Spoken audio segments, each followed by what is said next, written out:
जीवादीनां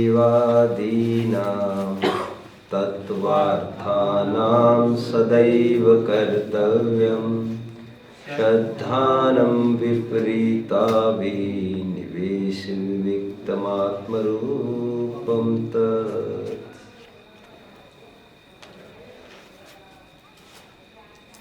वस्तु स्वरूप में कोई किसी का साझेदार, लाइफ पार्टनर नहीं हुआ करता। लाइफ का तात्पर्य चेतनात्मक प्राण की तरफ मेरा संकेत नहीं है, सत्ता मात्र की तरफ संकेत है। वस्तु स्वरूप में कोई पार्टनर नहीं हुआ करता। इसे सिंपल भाषा में ये कह सकते हैं, स्वरूप दृष्टि से विचार करें तो वस्तु का कोई पार्टनर नहीं होता। निश्चय परमार्थ से देखे तो वस्तु का कोई साझेदार नहीं होता।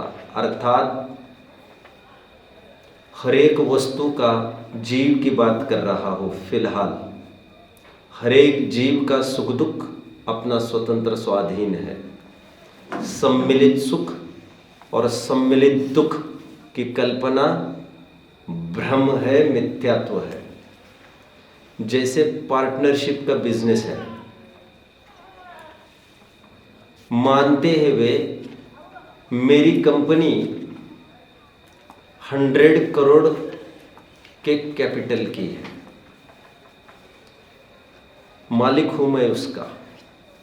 100 करोड़ की कंपनी है, कोई फैक्ट्री की, मानता है वो। बट उस फैक्ट्री का वह एक पार्टनर है, पार्टनर। 2 पार्टनर में मिलकर खड़ी हुई यह एक कंपनी है। दोनों का परिचय कहीं भी मार्केट में लिया जाए तो परिचय यही है दोनों का। 100 करोड़ की कंपनी के ये मालिक है। परमार्थ रूप से विचार किया जाए तो यह एक प्राइवेट लिमिटेड कंपनी है, और इस 50-50 करोड़ इन्होंने लगाए हैं, और कोई शेयर होल्डर्स भी होगा तो उनका भी कोई अपना अपना एक शेयर होगा। कहने को कुछ भी कहे और आवाज और दम पूरे मालिकियत की हो, but back of the mind उसे यह पता होना चाहिए जितना लाभ हुआ है उसमें से आधा ही मेरा है, जितना घाटा हुआ है उसमें से आधा घाटा मेरा। पार्टनरशिप इसे कहते हैं। ठीक उसी प्रकार हर एक activity day to day life में हो रही है। इस डे टू डे एक्टिविटी में जो एक्टिविटी होती है डे टू डे लाइफ में, फॉर एग्जाम्पल भोजन करना। Someone was asking same question to me in Deepawali शिविर, पंचरत्न की गाथा के दरमियान अहमदाबाद के कोई भाई थे। भोजन कौन करता है? मैंने उन्हें सिंपल प्रश्न पूछा, भोजन की परिभाषा आप क्या करते हो? वो तय करेगा कि भोजन कौन करता है। कह रहे मतलब, यदि इतना मतलब आप समझ जाओ तो प्रश्न तो कोई बड़ा जटिल नहीं है। भोजन इज इक्वल टू भोजन करने का भाव प्लस भोजन करने की प्रक्रिया। भोजन भले ही कहते हैं हम दोनों की सम्मिलित प्रक्रिया, बट इन दोनों की सम्मिलित प्रक्रिया में भोजन का भाव इतना स्वतंत्र है, तद्दन जुदा है कि उसको क्रिया से कोई लेना देना नहीं, और क्रिया इतनी तद्दन जुदी है उसे भोजन के भाव से कोई लेना देना नहीं। कई दफे भोजन हो जाता है, भाव नहीं होता है। कई दफे भोजन हो भाव होता है और भोजन नहीं होता। दोनों तद्दन जुदी जुदी प्रक्रिया है। इसमें जीव केवल भोजन के भाव का करता है, एंड शरीर बाहर की सामग्री, इंद्रिया, आते, स्टमक आदि आदि, यह बाहर का पाचन वगैरह जो होता है, माउथ टू एनस की जितनी भी प्रक्रिया है, वो सब फिजिकल फंक्शन है, बॉडी फंक्शन है, ये सब शरीर की प्रक्रिया है। मतलब हर एक एक्टिविटी में आपको ये विभाजन करने की कला अवगत होनी चाहिए कि इसमें जीव का फ्रैक्शन कितना और अजीव का फ्रैक्शन कितना। यदि इतना कर्ता बने जीव और अजीव अलग अलग का एनालिसिस, और हर एक एक्टिविटी में ऐसा होगा, क्योंकि हर एक चीज सम्मिलित ही होती दिखाई देती, क्योंकि यहां पर जीव और शरीर का समुदाय है, एक क्षेत्रावगाह संबंध है। जैसे टोडरमल जी 225 पेज पर अंतिम पैराग्राफ में कह रहे हैं, उसको मैं यहां पर कह रहा हूं। और कई क्रियाएं सम्मिलित होती है, उसे यह समझ में आना चाहिए। इसमें यह परिणाम है, वे निमित्त है, बाहर की क्रिया नैमित्तिक है, अथवा बाहर की क्रिया निमित्त है और अंदर के भाव नैमित्तिक है। इतना निमित्त नैमित्तिक संबंध उसको जानना चाहिए। यहां पर भी यह स्वतंत्र और यह स्वतंत्र, इतना जो समझता है वो जीव अजीव की का भेद समझता है, उसे जीव अजीव का भेद विज्ञानी कहते हैं। और जो इसे नहीं समझता वो मेस करता रहता है, मिंगल करता रहता है, इंटर रिलेशनशिप डेवलप करता रहता है, परस्पर संबंध स्थापित करता रहता है जीव और अजीव के बीच में। जीव अजीव तत्व संबंधी भूल हमने देखी। पार्टनरशिप कभी भी टूट सकती है किसी भी मौके पर। पार्टनरशिप टूटना मतलब मैं डूब गया, मैं खत्म हो गया, ऐसा नहीं। तुम्हारी दम नहीं होगी तो you will be in search of the other partner. तुम्हारी दम होगी तो तुम सोचोगे नहीं, मैं अभी अकेला ही खड़ा रहूंगा। उसी प्रकार यहां पर है, तुम्हारी दम नहीं होगी, जीव एक नए शरीर को अंगीकार करता है। यदि दम होगी, उसमें रिजिडिटी होगी, तो निर्वाण की प्राप्ति कर लेता है।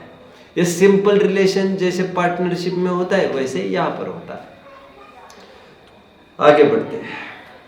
आज आश्रव तत्व संबंधी भूल की थोड़ी सी चर्चा कर लेते हैं। मैं फिर से ये चाहता हूं, अभी तक का पूरा प्रकरण हम पद्यात्मक के रूप में एक बार पढ़ लें। चेतन को है उपयोग रूप, चिन्ह मूरत बिन मूरत अनूप, पुद्गल नभ धर्म अधर्म काल, हिंते न्यारी है जीव चाल, ताको न जान विपरीत मान, करि करे देह में निज विचार, मैं सुखी दुखी मैं रंग राव, मेरे धन गृह को धन प्रभाव, मेरे सुततिय मैं सबल दीन, भेरूप सुभग मूर्ख प्रवीण, तन उपजत अपनी उपज जान, तन नशत आप को नाश मान, रागादि प्रगट ये दुख देन, तिन्ही को सेवत गिनत चैन। केवल इसी पंक्ति पर हमारी चर्चा चली। आप साथ साथ टेबल भी पूरा कर ही रहे होंगे। आश्रव तत्व का स्वरूप और आश्रव तत्व संबंधी भूल, इन दोनों को कंप्लीट हम जल्द ही कर देंगे। पहले हम थोड़ा विश्लेषण किए देते। रागादि प्रगटिये दुख दे, ये तो हो गया आश्रव तत्व का स्वरूप। आश्रव दुखकार घनेरे, ऐसा पांचवी ढाल के आश्रव भावना में एक उल्लेख है। अथवा राग आग दहे सदा, ऐसा उल्लेख छठवीं ढाल के समापन है। अथवा विषय चाह दौदाह जगत जन अर्नित झा, ऐसा सम्यक ज्ञान की महिमा के प्रकरण में ऐसा भी उल्लेख है। अथवा पहली ढाल में जब भवन त्रिकोण का वर्णन करना था, कुछ एक लाइन आई है वहां पर, विषय चाह दावानल दयो मरत विलाप, विषय चाह दावानल दयो, ये सब जितने भी आधारभूत पंक्तियां कही जा रही है, इसमें समझने की बात है, यह राग है हमारा शत्रु है और वही हमें पीड़ा देता है। नाउ ये तो हो गए स्वरूप, रागादि प्रगटिये दुख दे। आश्रव तत्व का स्वरूप हो गए, जो हमने देखा भी था राग आदि की उत्पत्ति, ये उसका स्वरूप देखा था जब हम 7 तत्वों का चार्ट बना रहे थे। और वहीं पर हमने सुख रूप दुख रूप ऐसा भी स्वरूप देखा था। वहां पर हमने कहा था दुख रूप, आपको याद आ रहा होगा, दुख रूप और दुख का कारण, सो ही यहां पर लिखना है। अब आगे और है तिन्ही को सेवत और गिनत चैन। अब इसमें तो अर्थ भेद हो सकता है, जो मैं कह रहा हूं मेरे शब्दों की तरफ थोड़ा सा ध्यान देना आप लोग। तिन्ही को सेवत ये भी स्वरूप में आ सकता है, अथवा तिन्ही को सेवत गिनत चैन, जो इंप्यूरिटी अथवा दोष है, आश्रव तत्व संबंधी भूल है, वो इतनी सी है गिनत चैन। क्योंकि आश्रव की उत्पत्ति, राग आदि का उत्पन्न होना, इतना मात्र आश्रव तत्व संबंधी भूल नहीं है। क्योंकि राग आदि की उत्पत्ति 10वें गुण स्थान तक होती है, बट उन राग में चैन बुद्धि, सुख बुद्धि, ये 4th गुण स्थानवर्ती के भी नहीं होती है। और जैसा मैंने कहा था, ये मिथ्यात्वियों के 7 तत्व संबंधी भूल मिथ्या दर्शन है, जो कि केवल पहले गुण स्थान में होता है, जहां पर श्रद्धा विपरीत है। 4th गुण स्थान में राग आदि तो होते हैं, उनका सेवन भी वो करता है। सेवन मतलब मुझे अभी ये कहना है, उनकी पर्याय में ये देखने में आता है 10वें गुण स्थान तक, बट वे उससे बरी होना चाहते, वे उससे मुक्त रिलीज होना चाहते। छटपटाहट चल रही है और प्रोग्रेस के क्रम में है भी, और अंशतः वे कम करते भी जा रहे हैं।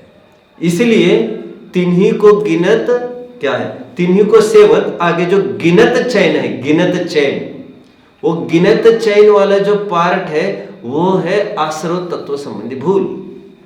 ये आप ऐसे लिख सकते हैं, तिन्ही को सेवत, ये आप चाहो तो भूल के पार्ट में ही लिख लीजिए, बट अंडरलाइन आपको करना है गिनत चैन का पार्ट। सम्यक दृष्टि के जीवन में राग द्वेष होते दिखते हैं, जिसे मैं अभी कह रहा हूं उनका वे सेवन करते हैं, लेकिन वे उसमें चैन नहीं मानते, वे उससे मुक्त होना चाहते। अब इसका भावपरक अर्थ मैं थोड़ा सा बताता हूं। मैंने अभी टेक्निकल एनालिसिस किया है, जो आपका चार्ट बनेगा उसकी मैंने बात की। पोषक लाइंस आपको तो मैं बता रहा हूं, और स्वरूप में आप लिख सकते हैं, थ्योरेटिकली आप लिख सकते हैं, राग का स्वरूप में आप लिख सकते हैं जो दुख रूप हो, ये लिख सकते हैं। और उस संबंधी भूल, इन राग आदि को सुख रूप मानना, ये थ्योरेटिकली वहां पर भी ऊपर ने हमने प्रेजेंट किया था जीवाजी में, यहाँ पर भी प्रेजेंट करिए। और छंदाधार के रूप में वे अंश लिखे जो यहाँ पर दिए गए। अभी मेरी तरफ ध्यान दीजिए सभी। जनरली आपको कोई ये प्रश्न पूछे, वस्तु का मिलना कैसा है, कोई प्रश्न पूछे, आपको छटपटाहट केवल इतनी ही होगी, कौन सी वस्तु का मिलना। और वो भी छटपटाहट इसीलिए है क्योंकि आपको 2 में से एक उत्तर देना है। 2 कौन से, एक तो अच्छा और एक तो बुरा। पहला प्रश्न आपको यह उत्पन्न होना चाहिए था कि किसे वस्तु का मिलने की बात कर रहे हैं आप। यदि मुझे मिलने की बात होती तब तो सुख और दुख से रिलेशन हम घटित भी करते। परमार्थ रूप से देखा जाए, वस्तु स्वरूप में किसी भी वस्तु की प्राप्ति किसी को भी नहीं होती है। इतना सुंदर तल स्पर्शी वस्तु स्वरूप है बच्चों। हम जिसे कहते हैं मैंने भोजन किया, जीव भोजन नहीं करता रियली, तो जीव ने किया क्या है? जीव ने केवल यह माना है कि मैंने भोजन किया। पहले तो यह माना कि मुझे इसकी जरूरत है, फिर ये माना मैंने इसे किया, और उसकी तृप्ति है उसको। कुल मिलाकर भ्रम के निवारण की ही तृप्ति है उसे। अथवा जो इच्छा पैदा हुई थी निराधार रूप से, मिथ्या कल्पना के आधार पर खड़ी हुई इच्छा और इच्छा की भी पूर्ति की कल्पना, इन दोनों बातों का जुड़ना, उससे होता है काल्पनिक ही सुख होगा। और कौन सा सुख होगा? कितने जन मुझे समझने की कोशिश कर रहे हैं बच्चों? मैं थोड़ा जोर तो लग रहा है मुझे समझाने में, थोड़ा और समझाता हूं, फिर आगे मुझे क्या कहना है एक्चुअली। आप जैसे फॉर एग्जाम्पल, मुझे यह प्रूव करना है वस्तु से सुख नहीं होता। फॉर एग्जाम्पल, आप सोने के लिए चले गए, भयंकर गर्मी का टाइम था और टेम्परेचर 50 को छूने की होड़ कर रहा था। रात का समय था, त्राही त्राही मच रही थी। पापा के पीछे रोज पीछे लग लग कर परेशान हो रहे, पापा मरने की नौबत आई है, अभी तो एसी लाओ, आदमी ही मर रहा है, आपके पैसा क्या काम का है, एसी लाओ, एसी फिट करो। अब यही लड़ाई चल रही थी। तो एक दिन ऊपर से बिजली कट गई, अभी पंखे के भी लाले पड़ रहे, दरवाजा खुला छोड़ सकते नहीं, चोर चपाटे घूम रहे यहाँ वहाँ, जो भी कुछ दिख रहा है उठा के लेके जा रहे। अभी करवट यहाँ से वहाँ, वहाँ से यहाँ लेते लेते और गालियाँ ठोके जा रहे आप इन बिजली वालों से, इन बिजली की सरकार से, जो भी अधिकारी है, जो लोकल अधिकारी है, जो ऊपर के अधिकारी है। लाइट नहीं, तगमग तगमग तड़फन चल रही है आपकी पूरी, पसीने से लथपथ। आपको आंख लगी, टेक्निकल एनालिसिस कर रहा हूं बच्चों में, technical, you will get thrilled. आपको झूम उठोगे जब आपको वस्तु के सिद्धांत का नॉलेज होगा। नींद, आंख लग गई आपकी, आंख लगी और लाइट आ गई, पंखा चला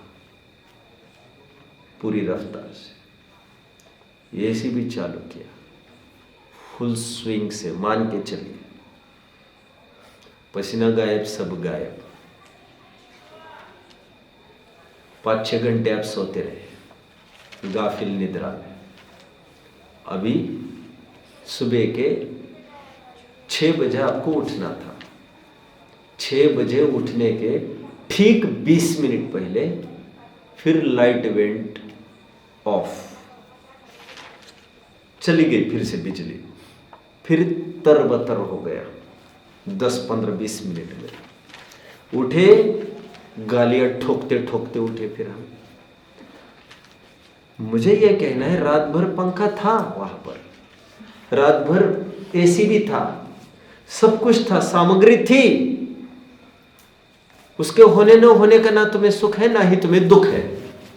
अथवा उल्टा भी मैं कुछ केस कर जाऊं, अभी तुम्हारे सामने एसी लग जाए और तुम्हें आंख लग जाए और आंख लगते ही वो लाइट चली जाए, तो तुम्हें कोई आपत्ति नहीं है, तुम्हारा जागरण नहीं होता है, तो गाफिल निद्रा में चले जाते हो। तो इससे यह पाया जाता है कि तुम्हें बाह्य सामग्री से कोई विशेष लेना देना नहीं है। मैं और एक उदाहरण देता हूं जो पहले कभी दिया था आपको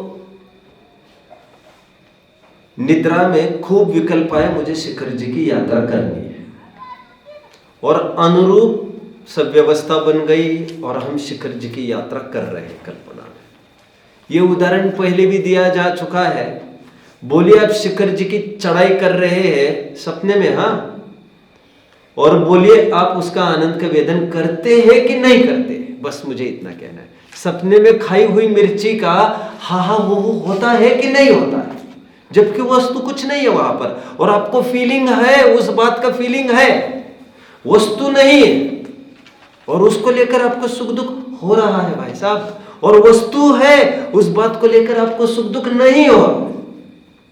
आपको उपयोग तय करेगा, उपयोग, और आपकी थिंकिंग और आपकी मनस्थिति, आपका माइंडसेट तय करता है। कितने जन समझ रहे मेरी बात को बच्चों? मैं और सिंप्लीफाई करता हूं इसे, सिंप्लीफाई। आई नो थोड़ा कॉम्प्लिकेटेड हो रहा होगा। मेरा सीधा यह प्रश्न है अमुक वस्तु सुख रूप है कि दुख रूप, यदि मैं पूछूं तो उसका सीधा उत्तर यह है, वो सुख रूप उसे है जिसे उस वस्तु को पाने की इच्छा है। जिसे उस वस्तु को पाने की इच्छा नहीं है, उसे उस वस्तु की प्राप्ति सुखदायक नहीं, अर्थात उस वस्तु की प्राप्ति में सुख होना और न होना हमारी इच्छा तय करेगी। वस्तु तय नहीं करती। इच्छा नहीं हो तो उसकी प्राप्ति हमारे लिए सुखदायक नहीं। यदि यह वस्तु बनी रहे ऐसी इच्छा नहीं है तो उसका जाना हमारे लिए दुखदायी नहीं है। पहले तो यह समझने की कोशिश तो करिए आप, किसी भी वस्तु का संयोग और वियोग स्वयं में सुखदायी और दुखदायी नहीं होता है। देखिए आगे ना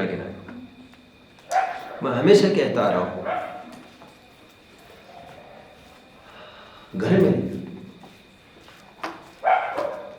4 व्यक्ति हैं। एक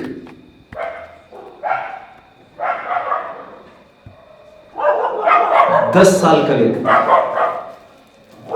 एक 20 साल का व्यक्ति, एक 45 साल का व्यक्ति और एक 85 इयर्स ओल्ड का व्यक्ति। 85 साल का व्यक्ति है, वो लगभग 10 साल से बेड रिडन है, आज जाता है कि कल जाता है। मेरा सीधा प्रश्न है, किसका मरना ज्यादा दुखदायक लगता है? आप कहेंगे जिसका कंट्रीब्यूशन है, और उनका कंट्रीब्यूशन कुछ नहीं है। आपने उत्तर कंट्रीब्यूशन की तरफ से दिया। मैं वस्तु स्वरूप की थोड़ी बात करता हूं, जिनके प्रति आप ये चाहते इनका जीना जरूरी है, उनका जाना आपके लिए ज्यादा दुखदायी है। आपको जिनके प्रति इनका जीना बहुत जरूरी है, ऐसी इच्छा जहां पर नहीं, उनका जाना आपको दुखदायी नहीं। और आप हंसते हंसते, जैसे इसीलिए कहा जाता है दुनिया में हजारों जन रोज कट मर रहे हैं। अभी अटैक में हमास के, इजराइल के कितने जन मारे गए, उड़ाए गए, और हमें कोई दिक्कत नहीं है। जहां पर हमारी इच्छा है, यदि हमारे वहां कोई फैक्ट्री होती, यदि हमारा लड़का इस समय में वहां पर गया होता तो हमें भारी तकलीफ होती। मतलब हमारे सुख का और दुख का होना हमारी इच्छा तय करेगी। ले लीजिए उदाहरण कुछ, जैसे भरत चक्रवर्ती, उन्हें राज दरबार में यह खबर सुनाई गई कि अभी आपको 6 खंड का वैभव प्राप्त हुआ है। 6 खंड के वैभव के प्रतिरूपक क्या था? चक्र रत्न की प्राप्ति हुई। मतलब आपको 6 खंड आपके हाथ में आ गया ताबे में। वो एक लाइसेंस है जिसके जरिए वो दिग्विजय हो जाता है। अब उन्हें तो मायूसी हो गई एकदम, क्योंकि उन्हें ये लगा भाई ये कहां से आफत आ गई। उन्हें इच्छा नहीं है किसी भी वस्तु को भोगने की, उन्हें इच्छा नहीं है तो उन्हें उसे हस्तगत करने का कोई आनंद भी नहीं। और इसीलिए उस वस्तु को छोड़ना जो छूटी ही है उनके दिमाग में, वो उनके लिए दुखदायी भी नहीं है। दूसरी तरफ देखिए, पोदनपुर के लिए लड़ाई चल रही है चारित्र मोह के उदय में। पोदन एक प्रकार से man of the series, man of the match कौन रहा? बाहुबली हो गए। और लीगल ऑथराइजेशन 6 खंड पर किनका बनने जा रहा था, उठा ही लिया बाहुबली ने। वैसे अभी पटकने की क्या जरूरत थी उसमें? कोई पटके मतलब ही जीत गया ऐसा तो होता भी नहीं है।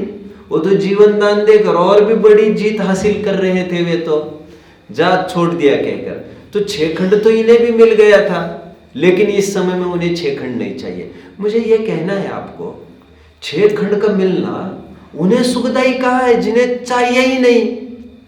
चलिए हम दूसरे भरत की थोड़े अन्वेषण करते हैं। ये तो इस दूसरे भरत के अन्वेषण, ये भरत हो गए भरत बाहुबली वाले। हम दूसरे भरत की ओर बढ़ते हैं, रामायण वाले। रामचंद्र जी का राज्याभिषेक कैंसिल हो गया, उन्हें फरमान जारी हुआ आपको वनवास जाना।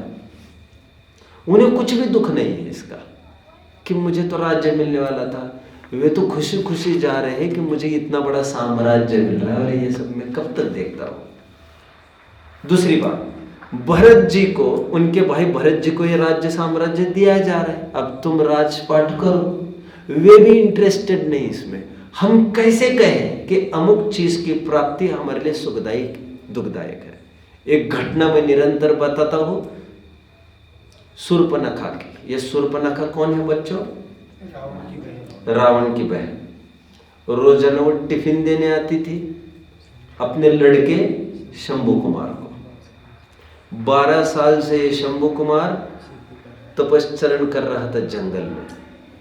सूर्यहास खड्ग की प्राप्ति करने के लिए कोशिशें चल रही थी। लक्ष्मण घूमते घामते आ गए, उन्होंने देखा सूर्यहास खड्ग प्रकट हो गया था 12 वर्ष बाद। उन्हें क्या पता, उन्होंने वो तलवार ली और धार देखने के लिए चलाई उस तने पर, और तने पर चले। उन्हें क्या पता तने में भी शंभू कुमार कोई आदमी जाकर बैठ सकता है, तपश्चरण कर सकता है। लुहलुहान हो गए, समझते देर नहीं लगी, कोई मर गए। वहां से जैसे ही चलने को हुए, वहां पर उसकी माँ आ गई टिफिन लेकर। माँ आ गई, उनको ख्याल में आ गया इसका हत्यारा यही कही है, जान से मार दूंगी।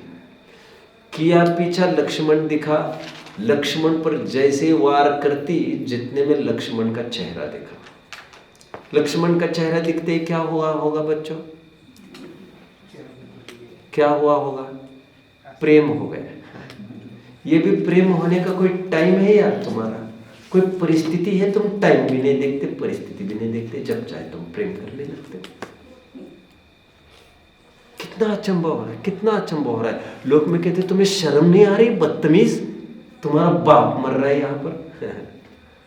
महात्मा गांधी ने ऑटोबायोग्राफी में एक घटना सुनाई,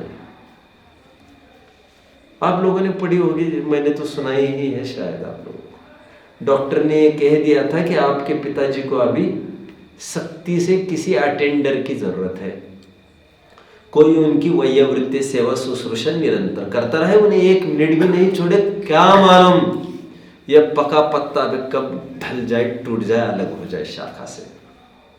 और गांधी जी को उसी समय में भाव उत्पन्न हुआ अपनी ही पत्नी को भोगने का। और ये कोई टाइम है तुम्हारा? मतलब इसमें कोई बाह्य परिस्थितियां नहीं देख सकता आदमी। इसीलिए कहते हैं लव इज ब्लाइंड। अभी भोगने के लिए चले गए, यहां पर बाप तड़प तड़प कर मर गया, आजीवन में ब्रह्मचर्य से रहे। शूर्पणखा को प्रेम हो गया लक्ष्मण से, तो लक्ष्मण को यह पूछ रही है वो, मेरे साथ शादी करोगे क्या? अब लक्ष्मण को जान अपनी बचानी थी। उसका ना कहो तब भी मरनी ही है, लेकिन हाँ कहो तो बड़ा मरण है। मेरे पास हजारों है, इसको कहा पता है। अभी तुम एक काम करो, मेरे बड़े भाई से बात कर लो तुम। वे कहा है कुटिया में, पंचवटी में, जाइए देख लीजिए, आप मिल लीजिए, उनसे परमिशन ले लीजिए, वे ही तय करेंगे मुझे शादी करनी है कि नहीं। अब वे जैसे ही दरवाजा खोलकर अंदर चली गई, और उस जंगल में वैसे कोई दूसरा नहीं आने वाला था। लक्ष्मण तो ऐसे बिना आगे के घुस भी नहीं सकता था, वही घुस गई। सीता और रामचंद्र जी बैठे थे। रामचंद्र जी को पूछने गई और रामचंद्र जी की ही तरफ देखती रही। लक्ष्मण रह गए एक तरफ, राम को ही प्रपोज करने लग गई। आप समझ रहे बच्चों? वस्तु स्वयं में कोई सुखद अथवा दुखद नहीं होती। हमारी इच्छा तय करेगी वो वस्तु कितने समय के लिए कब सुखद हो गया तो दुखद हो गया। जिस समय में इच्छा हुई उसके होने की, तब उसका होना सुखरूप। जिस समय में उसके होने की इच्छा नहीं है, उस समय में उसका होना सुखरूप नहीं है। जिस समय में उसको नहीं होने की इच्छा है, उस समय में उसका नहीं होना सुखदायक है, उसका होना उसके लिए दुखदायक है, एटसेट्रा एटसेट्रा एटसेट्रा। और उसके बाप के तो गुलाम है नहीं यहाँ पर कोई बैठे जो उसकी उंगलियों पर नाचते रहे एक एक पर द्रव्य, ऐसा तो कभी नहीं होता। राग उदय भोग भाव लागत सुहावने से, राग जाए ऐसे लागे जैसे नागकारी है। कहा का है ये? कहाँ का है? भूधरदास जी का है, भूधर शतक। राग उदय भोग भाव लागत सुहावने से, राग जाए ऐसे लागे जैसे नाग कारे है। राग ही सो जग रीति झूठी सब साची जाने, राग जाए सुझत असार खेल सारे है। बच्चों समझ में आ रहे हो मैं क्या कह रहा हूं? रागी बिन रागी में, रागी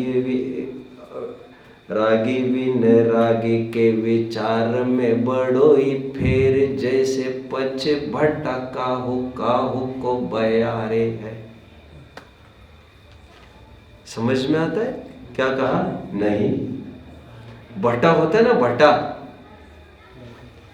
किसी किसी को वादी कर जाता है।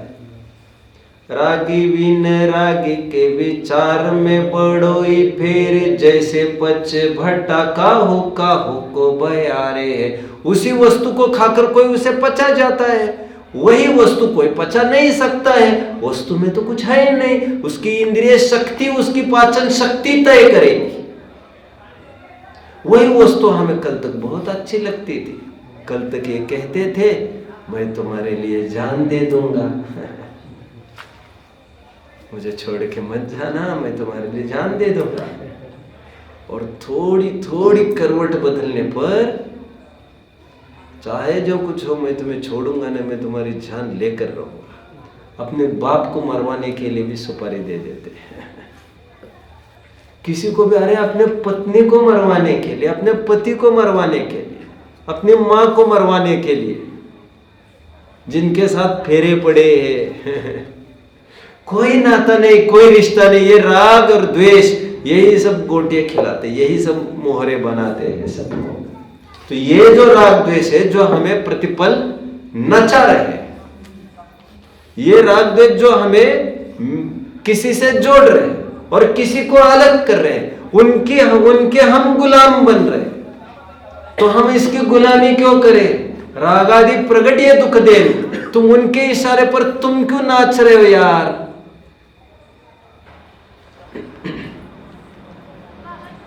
रावण ने मरते समय 3 शिक्षा दी थी, उसमें ये शिक्षा दी थी कोई भी खराब विचार आए तो उसे विलंब पर डाल दीजिए, आज नहीं कल देखेंगे। कोई भी अच्छा विचार आए तो उसे कल पर मत डालकर आज तुरंत करिए। मैंने सीता के बारे में सोचा क्या, तुरंत उठा कर लेके जाने का सोचा, और सोचा था स्वर्ग तक सीढ़ियां बना दूंगा, लेकिन सोचा अब करेंगे। वे मानते हैं, होगी उनकी कल्पना, लेकिन हमारे यहाँ हम क्या कह सकते हैं कि यहाँ से स्वर्ग की सीढ़ियां बनाई जा सकती है? बनाई जा सकती है। मोक्ष महल की प्रथम सीढ़ी या विज्ञान चरिता, सम्यक दर्शन करेंगे। अरे शुभ से शीघ्रम, delay is dangerous, procrastination is the thief of time, time is kidding away, time and tide waits for none. Two things are the best teachers in your life, time and life. Life teaches the importance of time and time teaches the importance of life. कोई भी खराब विचार है उसको तुरंत अंजाम मत दो, रुको। लोग इतना ही कहते हैं क्रोध अंधा होता है, लेकिन हमारे ग्रंथ ऐसा नहीं कहते। हमारे ये ग्रंथ कहते हैं क्रोध में उठाया हुआ कदम गलत ही होता है, सब गलत ही होता है। हमारे ग्रंथ ये कहते हैं राग के आवेश में उठाया गया कदम भी गलत ही होता है। और जुड़ने की जितनी बातें, शादी विवाह, ये सब राग के ही फल में उत्पन्न हुई बातें। थोड़ा रुक जाते, सोचते, कुछ अच्छा बन जाता। ये राग का पूरा तमाशा बताया जा रहा है और ये राग दुख रूप है। चलो बच्चों कुछ एक्सपेरिमेंट अभी कर लेंगे, सब टेक्निकल एनालिसिस ही होगा। इसमें मैं प्रवचन सार की 64वीं गाथा की टीका का खूब आधार लूंगा। पहले चाणक्य नीति का आधार लेकर बात करता हूँ। चाणक्य जी कहते हैं इस विश्व में कई प्रकार के बंधन हैं। बंधनानि खलु सन्त्य बहुनी। क्या मतलब है? बंधनानि खलु सन्त्य बहुनी। बोलो ना यार, क्या मतलब है इसका संस्कृत? बंधनानि खलु सन्त्य बहुनी। बंधन कई प्रकार के इस श्लोक में, हाथ की वीडियो, पैर की वीडियो, और बंधन के रूप में कोई कारागार में डाल दे, कोई काला पानी की सजा दे, कोई कैसी दे, कोई क्या दे, कोई क्या दे। प्रेम रज्जु कृत बंधन अन्यत्। बट प्रेम का बंधन कुछ अलग ही है, कहते ये जुड़ान ही कुछ अलग है।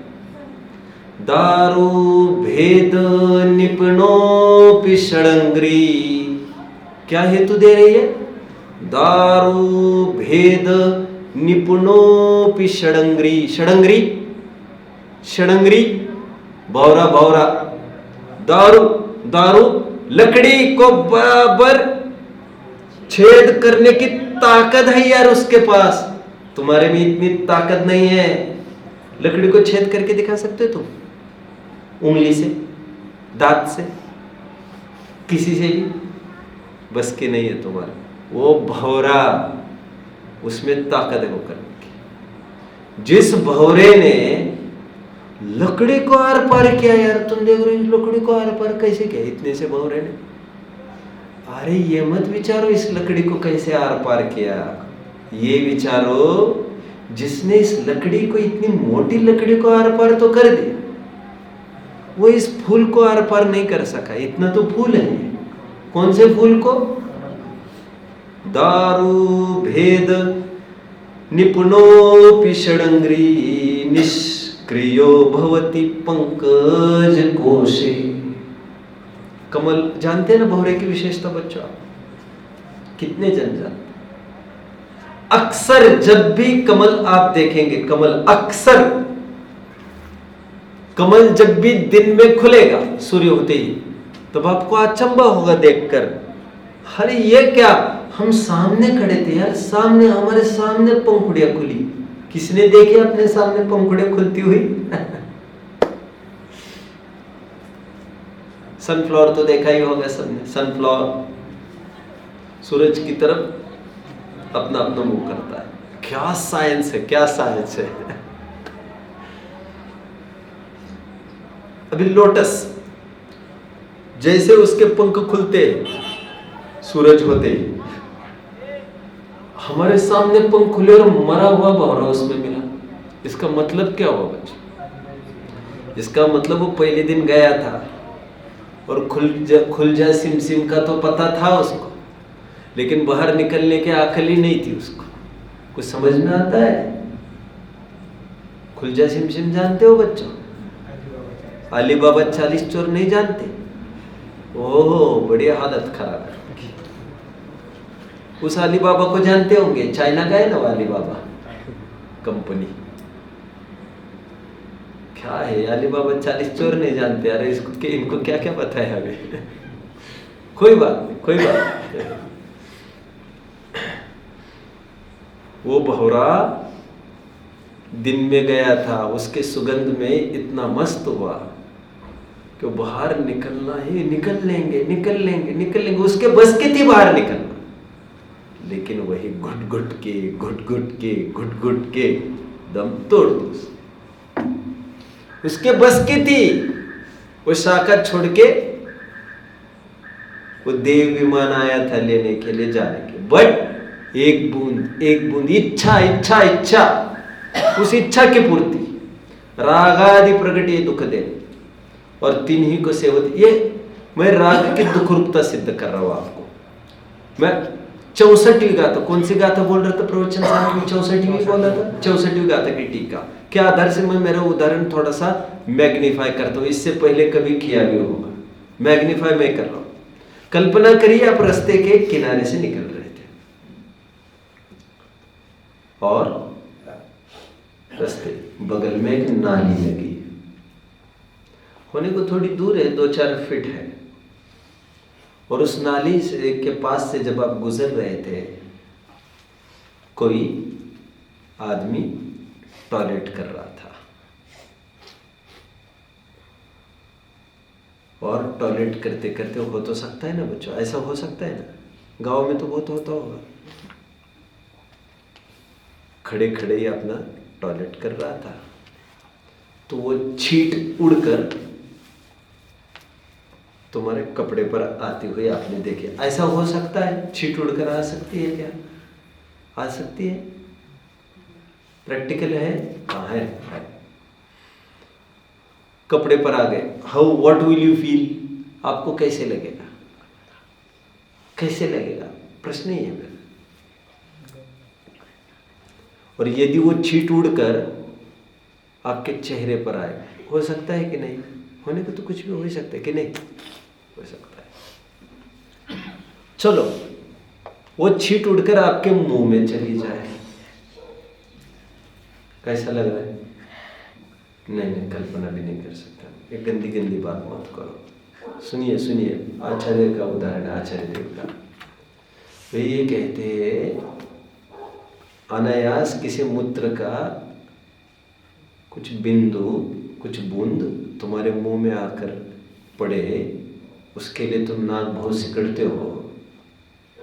एक दिन याद आ रहे तुम्हें, तुम तड़प रहे थे और कह रहे थे मुझे मूत्र पीना है, मुझे मूत्र पीना है। याद आ रहा है?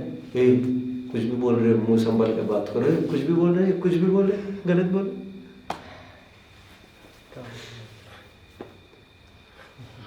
जब उस दिन तुम्हें बहुत दर्द हो रहा था, कान में कर्णशूल हो रहा था, तो डॉक्टर के पास एडमिट किया।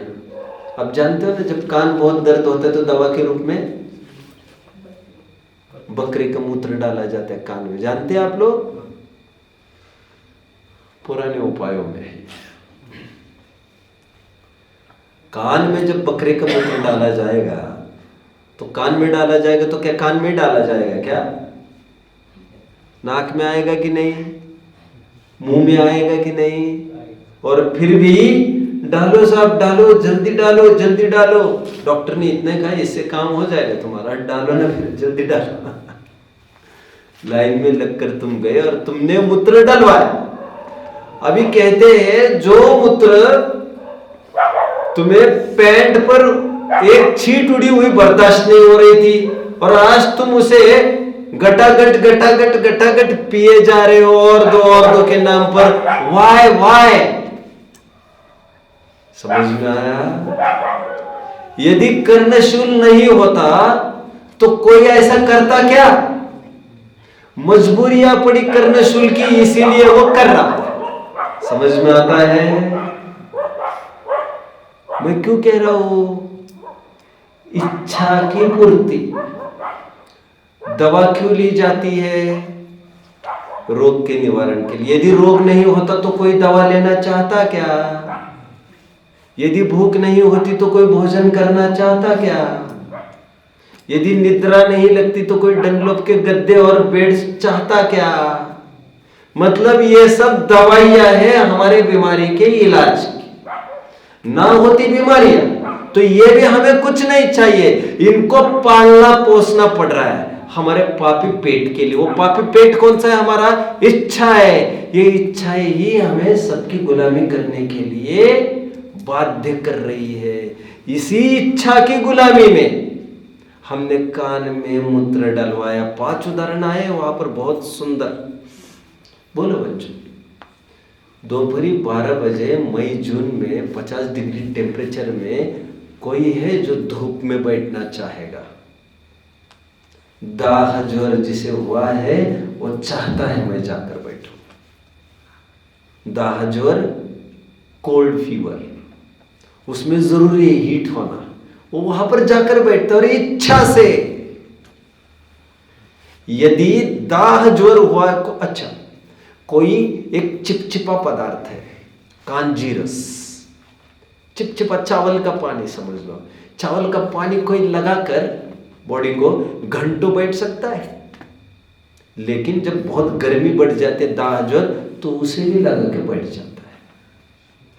एक वटाचूर्ण का उदाहरण दिया। वटाचूर्ण जिसको आंखों में लगाते छिनमनाने लगता है। जब आंखों में कोई दोष होता है तो उसको भी लगाना चाहता है। ये क्यों करना चाहता है? रोग की पूर्ति के लिए ये भी करना चाहता है। यदि रोग नहीं होता तो ये क्यों करना चाहता? निष्कर्ष वहां पर ये लिया है, यदि इच्छा नहीं होती तो इन विषयों को कौन पूछता? इन विषयों की पूछ बढ़ाई है इच्छावंतों ने, इच्छा ने। इसलिए जिसकी सबसे कम इच्छा है उसे सबसे ज्यादा सम्मान मिलता है। इच्छा का सर्वथा अभाव, सम्मान की पूर्णता। सम्मान्य श्रीमान। बोलो, लाइन बोलो, बोलो बच्चों, लाइन बोलो नहीं यार। कनत स्वर्णाभासो प्रभगत तनुर्ज्ञान निभो विचित्रात्मा पेको नृपतिवर सिद्धार्थ तनय अजन्मापि श्रीमान। श्रीमान ये उपाधि भगवंतों को है, संपूर्ण लक्ष्मी की प्राप्ति उन्हें ही होती है। इस लाइन में आश्रव तत्व संबंधी भूल में हम क्या देख रहे हैं? अज्ञानी जीव हम तो अभी तक इतनी ही सिद्धि कर पा रहे हैं कि आश्रव किस प्रकार दुख रूप है। मैं अभी ये नहीं खोल पाया हूं, उसको भी खोल रहा हूं अभी, उनको किस प्रकार वो सुख रूप मानता है, इच्छाओं का होने को वो सुख रूप मानता है। देखो बच्चों,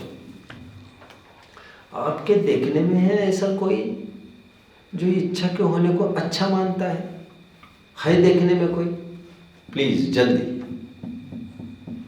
आपके देखने में है ऐसा कोई इच्छा को अच्छा मानता हो?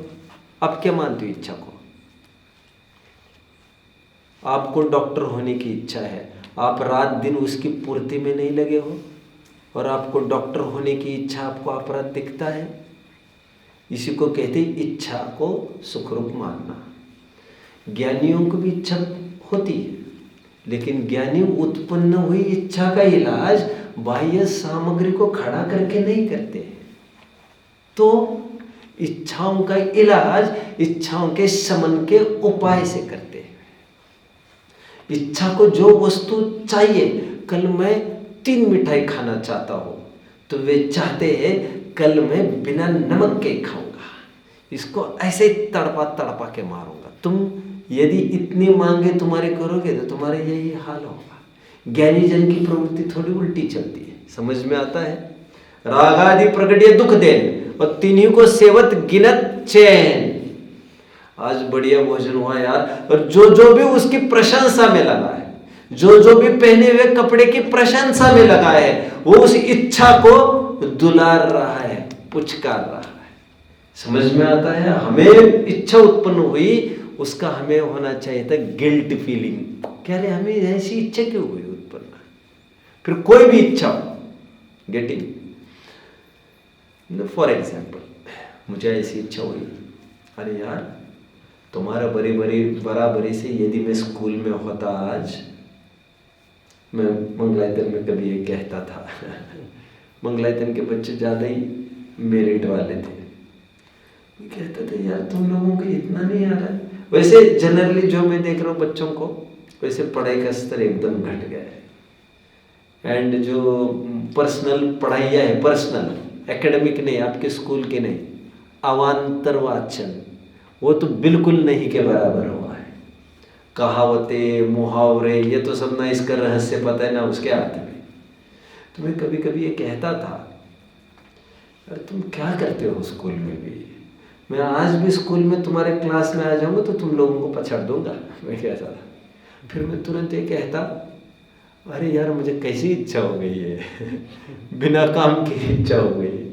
मुझे क्या मतलब है अभी तुम्हारे स्कूल का, क्या मतलब है तुम्हारे हिस्ट्री और ज्योग्राफी का, क्या मतलब है तुम्हारे मुहावरों का, क्या मतलब है तुम्हारे इंग्लिश स्पीकिंग का, क्या मतलब है तुम्हारी इन फिजूल बातों का। मतलब कोई भी बात हम उसे कहे तो हमें पिंचिंग होना जरूरी था उसका। गत्वान्यत्रानुतप्यते, क्या वर्ड बोला बच्चों मैंने? गत्वान्यत्र अनुतप्यते, गत्वा अन्यत्र अनुतप्यते, गत्वा अन्यत्र अनुतप्यते। ज्ञानी धर्मात्मा का फीलिंग का क्या है? यदि किसी कारणश यहां वहां चला जा, यहां वहां चला जा, गत्वा अन्यत्र, यहां वहां चला जाए, अनुतप्यते, बड़ी पीड़ा होती है। मैंने ऐसे अनुमान कैसे की?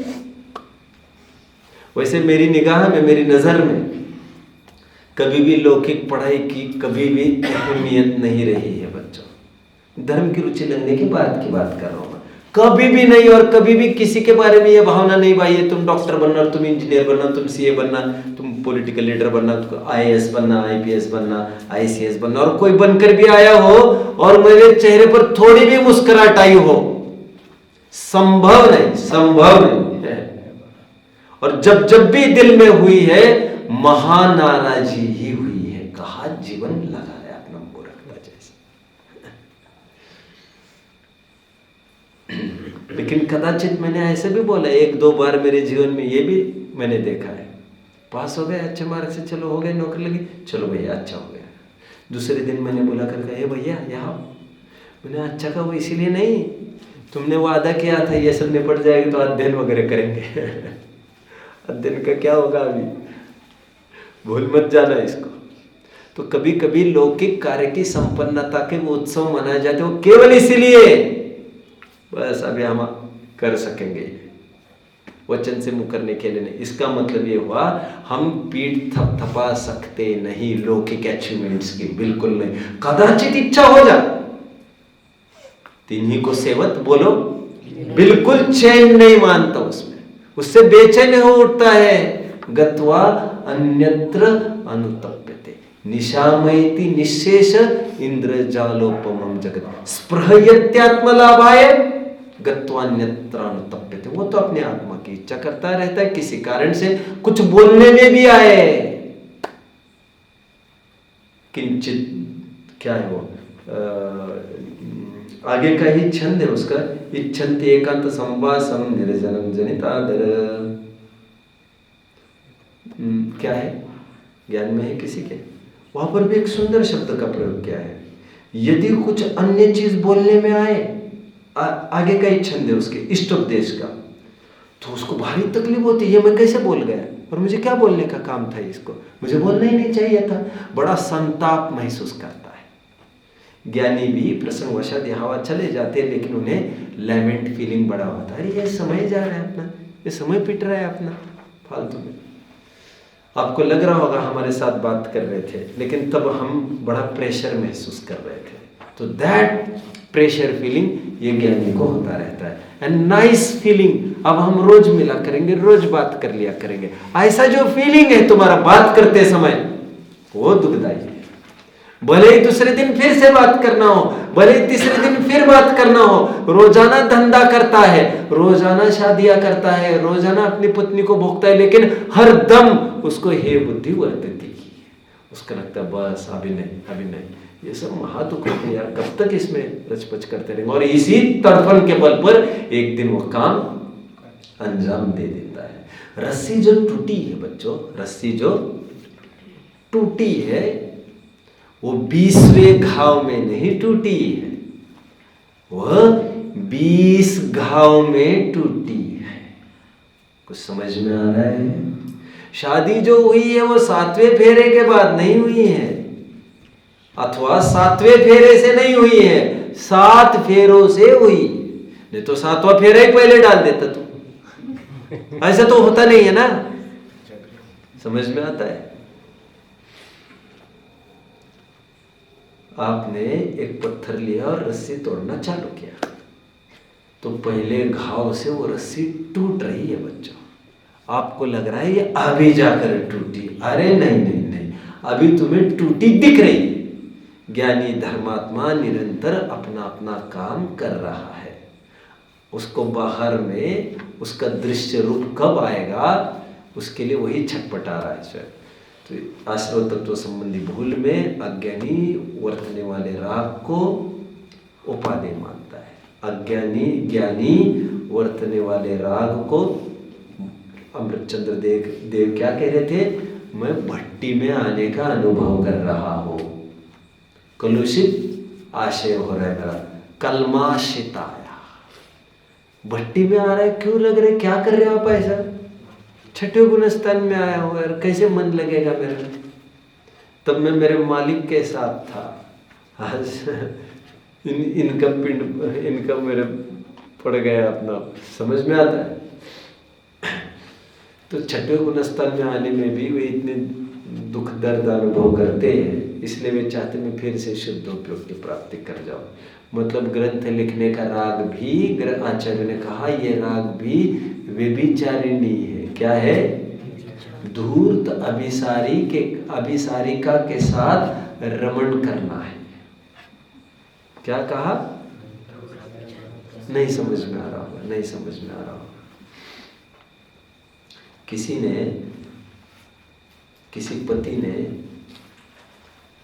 वादा किया कि मैं तुम्हें, भारतीय संस्कृति के नहीं हो तो 7 जन्म, कितने जन्म का भावना बात है आदमी? 7 ही होते हैं ना। मुझे तो कुछ याद भी नहीं है क्या करते क्या नहीं लोग। हाँ, एक गाना तो ये 7 जन्म वाला है, तो 7 ही होगा। फिर 7 जन्म हम मिलते रहेंगे। अभी तो तुम यहाँ पर मुश्किल पड़ रही है हमारी, घर आए नाग न पूजे, वहां में पूजन जाए जैसी हालत है। एनीवे, अब मैं कुछ कह रहा था, वैसे क्या कहते रह गए? हाँ, किसने प्रतिज्ञा की कि मैं तुम्हारा साथ नहीं छोड़ूंगा? पत्नी ने भी प्रतिज्ञा की, जब तक रहेंगे ये मेरे जीवन साथी रहेंगे। अब अपनी विवाहिता पत्नी को छोड़कर यदि कोई वेश्या के पीछे लगे अथवा कोई नारी पर पुरुष के पीछे लगे तो उसका क्या हाल होगा बच्चों? क्या लग रहा है आपको? और यदि वेश्या के पीछे लगे, वेश्या के, तो बुरी मौत मरने वाला है। और कौन सी वेश्या के पीछे लगा है वो? वेश्या का एक तो शील का ठिकाना रहता नहीं है। वेश्या की बातों में आ गए। वेश्या ने क्या कहा उसको? आपके बिना मेरा लाइफ नहीं कट सकता। रियली? क्या पूछ रहा है उसको? सचमुच तुम्हें मेरे बिना काम नहीं बनेगा? अब वो सोच रहा है इसको छोड़ दो, निपटा दो मैं और इसके साथ शादी कर लो। अरे ऐसे तो दिन सुबह से रात तक 1000 जनों को बोल जाती है। और उसका तो ये जिसका सबसे बड़ा रुपया है उसकी वो हो जाएगी। उसका ना शील का ठिकाना है और ना उसका अभिवचन दिया साहब 1 घंटा में आपकी हो गई, 1 घंटे का टाइम तय। और उसी पीरियड में यदि कोई बड़ा ग्राहक आ जाए वो भी कहे नहीं साहब सॉरी, ये तुम्हारा टोकन एडवांस, और एडवांस ये फाइन तुम्हारा, ले चल भग जाए यहां से। वो तो पैसे की दीवानी। ये तो तू भूल कर गया जिसने प्रतिज्ञा की थी कि मैं मेरी विवाहिता से ही संगम करूंगा, उसके अलावा नहीं, उसी का संग करूंगा। और वो धूर्त अभिसारिका के साथ यदि रमण करने लग जाए तो लुटेगा, पिटेगा। ठीक इसी प्रकार शुद्धोपयोग की प्रतिज्ञा करके जो ग्रंथ लिखना लिखाना आदि कार्यों में उलझ रहे हैं वे तो मरेंगे। ग्रंथ में यहां तक उल्लेख आया है भृगु प्रपात जैसा ये काम है। कैसा? पहाड़ से कूदने जैसा है। ऊपर से अच्छा लग रहा है तुम्हें, मरेगा तो छलांग लगाकर। काफी उदाहरण आए। जोंक है ना बच्चा, जोंक मैंने कभी उदाहरण दिया? गोच का, गोच जोंक। गोचिड़ भी है क्या? नहीं, गोचिड़ एक अलग चीज है। गोचिड़ तो गाय भैंस के वो वहां पर रहता है। वो गोचिड़ इज अलग थिंग। वन इज लाइक गिजाई एक अर्थवर्म जैसी चीज है, लट जैसे एक बड़ी।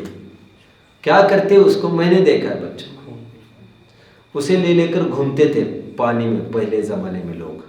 पहले ज़माने में मतलब अभी भी थेरेपी के रूप में कहीं करते हैं। यदि कहीं इन्फेक्शन हो जाए ना तो उसे वहाँ पर लगा देते हैं, उस जीव प्राणी को लगा देते हैं। गांव में देखा होगा यार किसी ने, इनको कुछ भी पता नहीं वैसे। आयुर्वेदिक में आज भी होता है, तो वहाँ पर वो जोंक को लगा देते हैं तो वो खून चूसता है, गंदा खून। किस कीमत पर चूसता है वो? इतना चूसता है गंदा खून, उसको अच्छा लगता है वो गंदा खून, तो वो चूसता है, पेट फटता है और मर जाता है। शराबी लोग क्या करते, पेट फटने तक तो पीते ही है, ऐसे वो भी ऐसा ही करता है। बट व्यापारी लोग क्या करते, एक पर्टिकुलर लिमिट में पेट फूल जाए उसको निकालते खींच कर, उसको निचोड़ देते और फिर लगाते। उनका तो धंधा है ना, वो तो गंदा खून निकलवाने का मशीन के रूप में यूज कर रहे ना उसे। तो कहते जिस प्रकार वो प्राण जाने की कीमत पर भी कर रहा है, उसी प्रकार यह प्राणी प्राण जाने की कीमत पर भी विषय का सेवन करने में मस्त हो रहे, उनको कोई होश नहीं है उसके। राग आदि प्रकटे दुख देन तिन्हीं को सेवत गिनत जन। देखो बच्चों, राग होना टू एयर इज ह्यूमन, क्या कहा, गलती होना मानव का एक धर्म है, ऐसे लोग में कहते जो मैं कह रहा हूं। बट उस गलती को गलती महसूस करना में मानवता सुरक्षित है आपकी। गलती को जो गलती मानता ही नहीं है तो वह मानव न होकर फिर वो दानव की श्रेणी में आकर खड़ा होता है। समझ में आता है? हम ये कहते वो मानव नहीं दानव है, वो मानव नहीं देव है। इस प्रकार मानव के हम दो कैटेगरी कर सकते हैं। टू एयर इज ह्यूमन, एक कहावत है इंग्लिश की। उसी प्रकार राग उत्पन्न होना ये 10वें गुण स्थान तक का नेचर है। बट उस राग को उपादेय ज्ञानी नहीं मानते, इसके बल पर वो एक दिन राग छोड़कर भी चला जाता है। विकृति को विकृति मानना जरूरी है, अपराध को अपराध मानना जरूरी है। और लोक में भी जो ये कहता है सब मेरी गलती हो गई, बार बार आकर ये कह रहा है, उसको कोई भी कानून उसको सजा नहीं देता। जानते आप लोग ये? नहीं जानते। बड़े बड़े गुंडे भी, आपने कौन थे, फूलन देवी एमपी की, उन्होंने सरेंडर किया आकर, मैं सरेंडर होना चाहती हूँ, मैंने बहुत हत्याएं की उनकी, आप सरेंडर करो, मानव जीवन जी लो फिर से। कोई स्वयं ही एडमिट करे जाकर मेरे से हुआ है, उसका कंसिडरेशन होता है लोग में। ये तो लोकोत्तर कानून है। जो मानता है मेरे से गलती हो गई है, उस पर एफआईआर दर्ज होती भी नहीं है, मतलब सीवियर नहीं होती, उसको अनंत अनुबंधी आदि नहीं होती, अनंत काल संसार में भ्रमण करना पड़ेगा ऐसा नहीं होगा। और मैंने क्या किया, मैंने कब किया, सीवियर बंद होता है उसको, सीवियर, समझ में आता है? फिर उसे पाप का बाप, उसे मिथ्यात्व कहा जाता है। ठीक है, और ये मिथ्यात्व सभी पापों का पोषण भर कर आता है। उसी को कहते हैं पाप में आसक्त है अज्ञानी जीव, और ज्ञानी जीव पाप तो करता है लेकिन पाप में आसक्त नहीं है। उसी को कहते हैं अज्ञानी स्वच्छंदता पूर्वक भोग करता है, लेकिन ज्ञानी भोग करता है लेकिन स्वच्छंदता पूर्वक नहीं, विरक्ति भाव से करता है।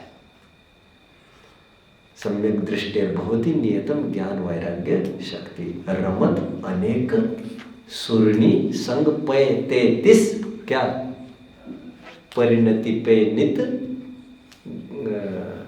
हटाहटी। वो निरंतर रमणियों के साथ रमण करता है सम्यक दृष्टि ऊपर देवियों के साथ, लेकिन उसमें उसका चित्त नहीं लगता। ओम